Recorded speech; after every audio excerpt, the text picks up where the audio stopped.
In the frozen plains of Manchuria, far from the eyes of the world, a facility existed that would become one of history's darkest chapters. Its official name was Innocuous, the Epidemic Prevention and Water Purification Department of the Kwantung Army. But to those who knew its true nature, it was simply known as Unit 731. Between 1936 and 1945, within the walls of this clandestine complex, approximately 3,000 men, women, and children became subjects of experiments so horrific that for decades their stories were deliberately buried beneath layers of diplomatic silence and political expediency. This is not merely a tale of wartime atrocity. This is a story of how scientific ambition, unchecked by moral constraints, can descend into systematic dehumanization. More troubling still, it is a story of how the pursuit of knowledge can corrupt even those sworn to heal. To understand Unit 731, we must first understand the man who conceived it. Surgeon General Shirō Ishii was born on June 25, 1892, in the small agricultural village of Kamo, Chiba Prefecture. From an early age, Ishii exhibited extraordinary intellectual capabilities that distinguished him from his peers. Standing 6 feet tall with a commanding presence and a booming voice, he possessed the charisma of a natural leader combined with an intellect that could memorize entire medical texts overnight. After graduating from Kyoto Imperial University's medical department in December 1920, the 28-year-old Ishii joined the Imperial Japanese Army with ambitions far beyond conventional military medicine. What drove this brilliant young doctor toward the dark path of biological warfare? The answer lies in a paradox of the interwar period. In 1925, the Geneva Protocol prohibited the use of chemical and biological weapons in warfare. To most nations, this represented a moral line that should never be crossed. But to Ishii, it presented a different calculation entirely. He reasoned that if the world's great military powers feared these weapons enough to ban them, they must possess devastating potential. This inverted logic would become the foundation of his life's work. Between 1928 and 1930, Ishii traveled extensively through Europe and the United States, ostensibly to study bacteriology and public health systems. In reality, he was conducting reconnaissance, studying the biological warfare programs that various nations were secretly developing despite their public condemnations. He returned to Japan with a vision: the creation of a biological weapons program that would give the Imperial Japanese Army an insurmountable advantage in the wars to come. Ishii was a master of institutional manipulation. He understood that the path to realizing his vision required more than scientific knowledge. It required political patronage. He systematically cultivated relationships with high-ranking military officials, including Colonel Chikahiko Koizumi, who had been impressed by the effective use of chemical weapons during World War I. Koizumi would later serve as Japan's health minister from 1941 to 1945. Providing Ishii with crucial governmental support. Ishii's most significant achievement in this period was gaining the attention of the imperial hierarchy itself. His invention of an effective water purification filter, which he demonstrated before Emperor Hirohito, brought him fame and credibility. But this was merely a stepping stone. In 1932, Ishii successfully lobbied for the establishment of a new department at the Army Medical College, the Department of Immunology, with himself as its chairman. His stated purpose was innocuous: research into epidemic prevention. His actual intention was to create the infrastructure for biological warfare experimentation. By 1932, Japan had invaded Manchuria, creating the puppet state of Manchukuo. This provided Ishii with the perfect opportunity. Far from Japanese soil, in occupied territory where he would have access to unlimited test subjects from the conquered population, he could conduct experiments that would be unthinkable in Japan proper. In August 1932, Ishii traveled to Manchuria in search of the ideal location for his facility. Ishii found his location in Bei-Inho, a remote village approximately 100 kilometers southeast of Harbin.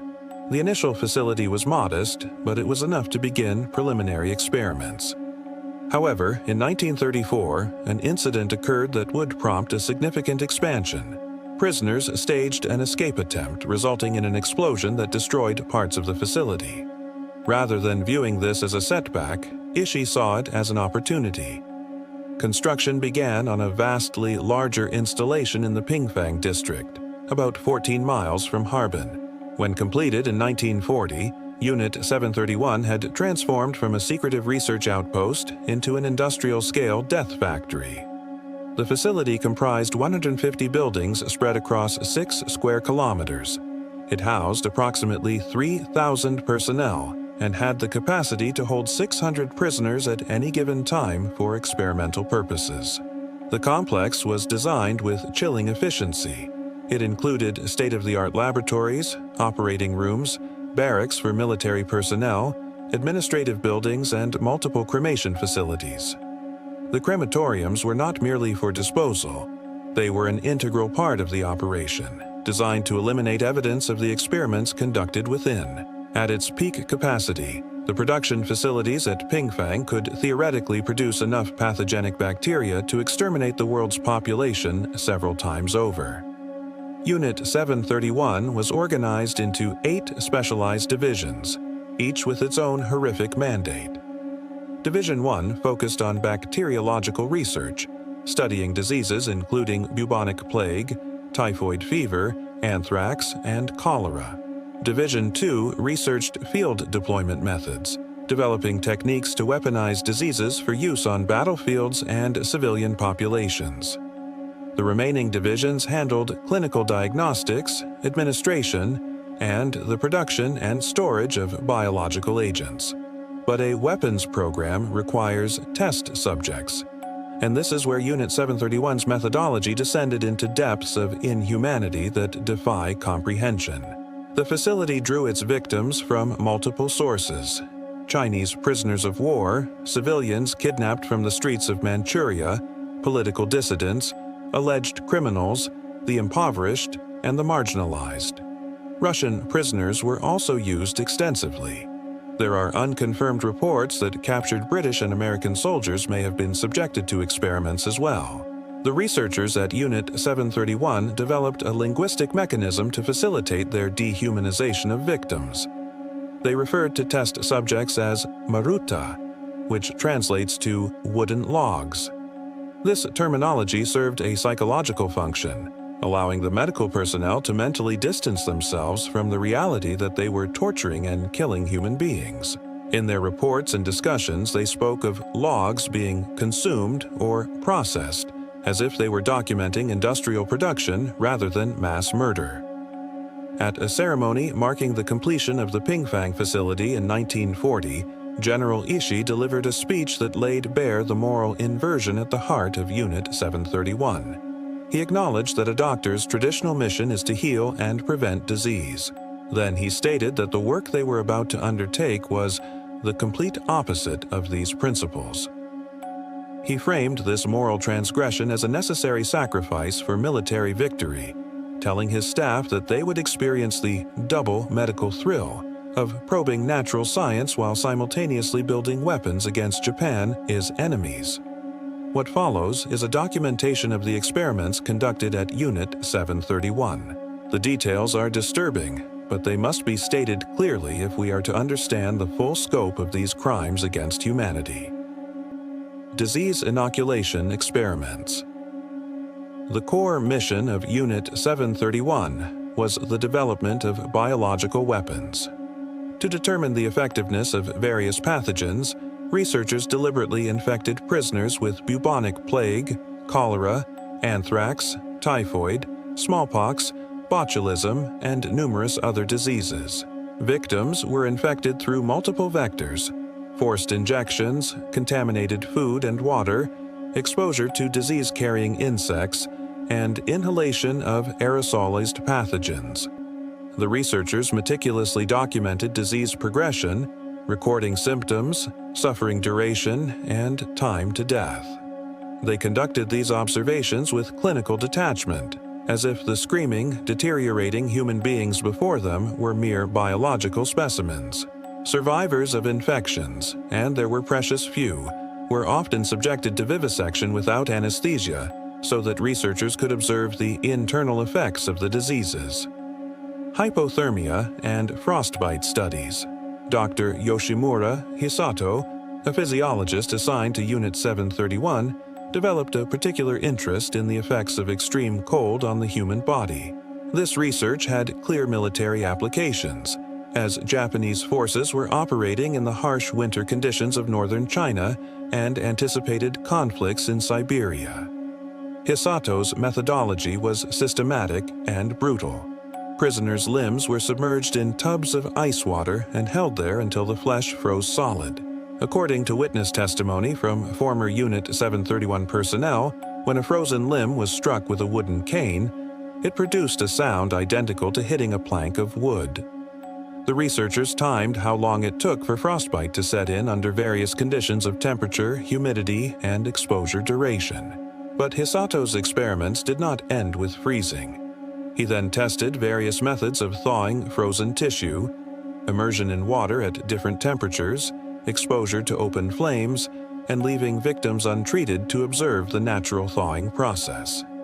Through these horrific trials, Unit 731 did produce scientifically valid data.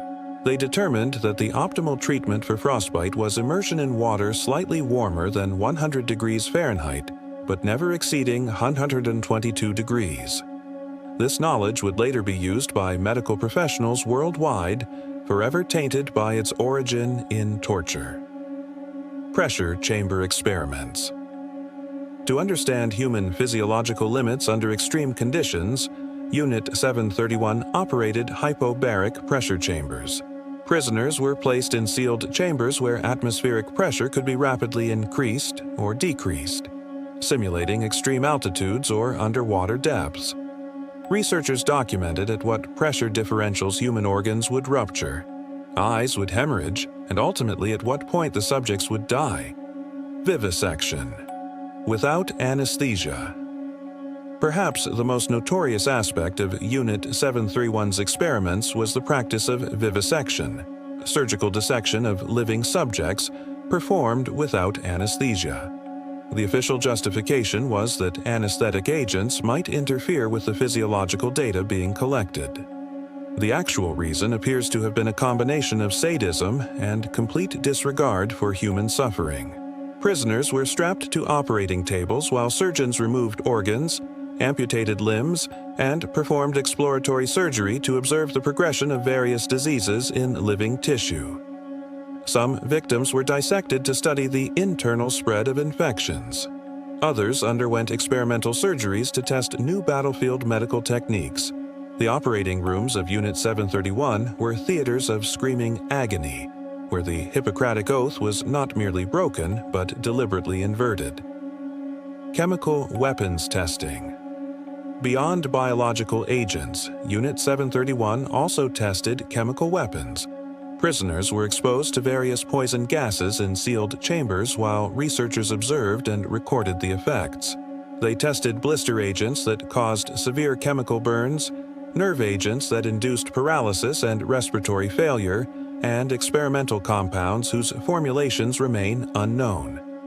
Additionally, subjects were exposed to prolonged X-ray radiation to study the effects of sterilization and radiation sickness. Thousands were rendered sterile or developed fatal radiation-induced illnesses as part of these experiments. Unit 731 researchers also conducted weapons effectiveness studies using live subjects. They tested various firearms at different ranges to catalog wound patterns. They experimented with flamethrowers on both protected and unprotected skin. They studied the effectiveness of different sword and bayonet designs by using them on restrained prisoners. These were not combat situations. They were methodical experiments to optimize killing efficiency. Sexual violence as methodology. Among the most depraved aspects of Unit 731's work were experiments involving forced reproduction and sexually transmitted diseases. The Imperial Japanese Army wanted to understand the transmission and progression of syphilis. Male prisoners who had been infected with syphilis were ordered to rape female and male prisoners while researchers observed and documented disease transmission. Female prisoners of childbearing age were forcibly impregnated. Once pregnant, they became subjects for experiments involving disease exposure, chemical weapons testing, and traumatic injury studies. Researchers wanted to understand how various pathogens and traumas affected fetal development. Pregnant women were deliberately exposed to infections, subjected to physical violence, and ultimately dissected, often while still conscious, so that researchers could observe the condition of the fetus in utero. Unit 731's work was not confined to laboratory settings. Ishii was determined to test his biological weapons in real-world conditions, which meant deploying them against civilian populations. In 1940 and 1941, Japanese forces launched biological warfare attacks on Chinese cities. In Ningbo, planes dropped containers filled with plague-infected fleas over residential areas. Within weeks, bubonic plague broke out among the civilian population. Similar attacks occurred in Changde, where planes dropped wheat and rice mixed with plague-carrying fleas. These attacks violated the 1925 Geneva Protocol, which Japan had signed but never ratified. The number of casualties from these biological warfare operations remains uncertain. Conservative estimates suggest thousands died directly from the diseases. However, plague and cholera do not respect military boundaries. Once released into civilian populations, these diseases spread beyond the initially targeted areas. Some researchers estimate that biological warfare operations during this period may have killed as many as 300,000 Chinese civilians, though precise documentation was deliberately destroyed. Unit 731 also conducted smaller-scale field tests. They contaminated water sources with cholera and typhoid bacteria. They released plague-infected rats into villages. They distributed contaminated food supplies. Each operation was documented and analyzed, with researchers coldly calculating the effectiveness of different delivery methods and pathogen variants. Ishii's ambitions extended even further. Declassified documents reveal that Unit 731 developed plans for Operation Cherry Blossoms at Night, a biological attack on the United States itself. The plan involved using aircraft to release plague-infected fleas over San Diego, California in September 1945.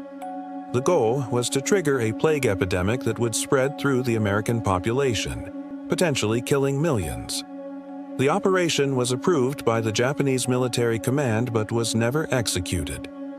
Japan's surrender in August 1945 came before the attack could be launched. In August 1945, the Empire of Japan faced inevitable defeat. The atomic bombings of Hiroshima and Nagasaki, combined with the Soviet Union's declaration of war, left Japan with no option but unconditional surrender. For the personnel of Unit 731, this created an urgent crisis. They were acutely aware that their activities constituted war crimes of the highest order. As Soviet forces advanced into Manchuria, Ishii ordered the immediate destruction of Unit 731. Prisoners who remained alive were executed. Buildings were demolished or burned. Most crucially, documentation was systematically destroyed. Thousands of files containing experimental data, victim records, and operational details were burned. The massive complex that had operated for nearly a decade was reduced to rubble in a matter of days. Ishii himself went into hiding in late 1945, even faking his own death to avoid capture. Other senior personnel scattered across Japan, destroying evidence and coordinating their cover stories. When American occupation forces began investigating rumors of Japanese biological warfare programs, they encountered a wall of denial and misdirection. In November 1945, American authorities finally located Ishii. What happened next remains one of the most controversial decisions of the post-war period. Lieutenant Colonel Murray Sanders, a biological warfare specialist conducting the investigation, interviewed Ishii and other Unit 731 personnel. Initially, they maintained the pretense that their work had been purely defensive research, repeatedly stating that biological warfare was clearly against humanity. But as the interviews continued, American investigators realized they were sitting on potentially valuable intelligence. Unit 731 had conducted experiments that could never be performed in the United States because of scruples attached to experiments on humans, as one report stated. The data included information on disease transmission, biological weapons delivery systems, and human physiological responses to extreme conditions, all obtained through systematic torture and murder, but scientifically rigorous nonetheless. Lieutenant Colonel Sanders made a recommendation that would be ratified at the highest levels: offer the Unit 731 personnel immunity from prosecution in exchange for their complete research data. General Douglas MacArthur, Supreme Commander of the Allied Powers, approved the deal. His calculation was strategic. The Cold War was beginning, and denying this information to the Soviet Union seemed more important than pursuing justice for the victims. On May 6, 1947, MacArthur wrote to Washington confirming that additional data, possibly some statements from Ishii, probably can be obtained by informing Japanese involved that information will be retained in intelligence channels and will not be employed as war crimes evidence. By 1948, the deal was formalized. The United States paid approximately 250,000 yen, equivalent to between 20 and 40 million yen in today's currency, for access to Unit 731's complete research archive. The moral contrast was stark and immediate. At Nuremberg, Nazi doctors who had conducted human experiments were tried, convicted, and many were executed for crimes against humanity. The world watched as the international community declared that medical ethics could never be subordinated to military necessity. Yet at the same time, the United States was secretly granting immunity to Japanese doctors who had committed comparable and, in some cases, more extensive atrocities. Ishii was never prosecuted. Instead, he was welcomed as a consultant at Fort Detrick, Maryland, where the U.S. biological weapons program was headquartered. He lectured American military personnel and scientists on his research findings. Other Unit 731 personnel returned to prominent positions in Japanese society. Some became university professors. Others took leadership roles in pharmaceutical companies. Several rose to high-ranking positions in the Japanese government and medical establishment. Only the Soviet Union attempted to bring Unit 731 personnel to justice. In 1949, the Khabarovsk war crimes trial prosecuted 12 members of Unit 731 who had been captured by Soviet forces. They received prison sentences, but these were relatively lenient, ranging from 2 to 25 years. It was a symbolic gesture that highlighted American complicity in protecting the majority of perpetrators. For 40 years, the truth about Unit 731 remained among the most closely guarded secrets of World War II. The Japanese government denied its existence. American authorities maintained their silence. Victims and their families received no acknowledgement, no apology, no justice. It was not until 1984 that the Japanese government officially acknowledged that Unit 731 had conducted experiments on human subjects. This admission came only after decades of pressure from historians, journalists, and advocacy groups. In 2002, a Japanese district court ruled for the first time that Japan had engaged in biological warfare and held the state responsible for related deaths. In 2018, the National Archives of Japan released the names of 3,307 Unit 731 members, a small but significant step toward historical transparency. The incorporation of Unit 731 into Japanese educational curricula remains controversial. It was not until the 1990s, following legal battles that reached Japan's Supreme Court, that the subject appeared in history textbooks at all. Even today, the coverage is often minimal, and there are ongoing political efforts to remove or minimize references to wartime atrocities from educational materials. The legacy of Unit 731 extends far beyond historical documentation. It raises profound questions about medical ethics, the use of data obtained through torture, and the relationship between scientific advancement and moral accountability. The research data from Unit 731 was indeed incorporated into American and international medical knowledge. Information about frostbite treatment, disease transmission, and physiological responses to extreme conditions influenced subsequent medical practice. This created an ethical dilemma that persists in medical circles today. Should knowledge obtained through unconscionable means be used, even if it might save lives? Some argue that using the data honors the victims by ensuring their suffering contributed to medical advancement. Others maintain that using such data legitimizes the atrocities and incentivizes future human rights violations in the name of science. The immunity granted to Unit 731 personnel set a troubling precedent in international law. It demonstrated that war criminals could escape justice if they possessed information deemed valuable to national security. This calculus, weighing strategic advantage against moral principle, would recur throughout the Cold War and continues to influence international relations today. The Unit 731 atrocities remain a source of tension in contemporary East Asian geopolitics. Chinese government officials and historians frequently cite the Japanese government's handling of World War II history, including Unit 731, as evidence of insufficient contrition for wartime actions. Japanese nationalists, conversely, often argue that the focus on historical atrocities serves contemporary political agendas rather than genuine historical reckoning. What is indisputable is the human cost. Conservative estimates place the death toll from Unit 731's experiments at 3,000 prisoners within the facility itself. However, when field tests and biological warfare operations are included, the number rises dramatically. Dr. Harris Sheldon, a prominent historian of Unit 731, estimates that between 10,000 and 12,000 people died directly from the unit's experiments, with potentially hundreds of thousands more casualties from biological warfare deployments.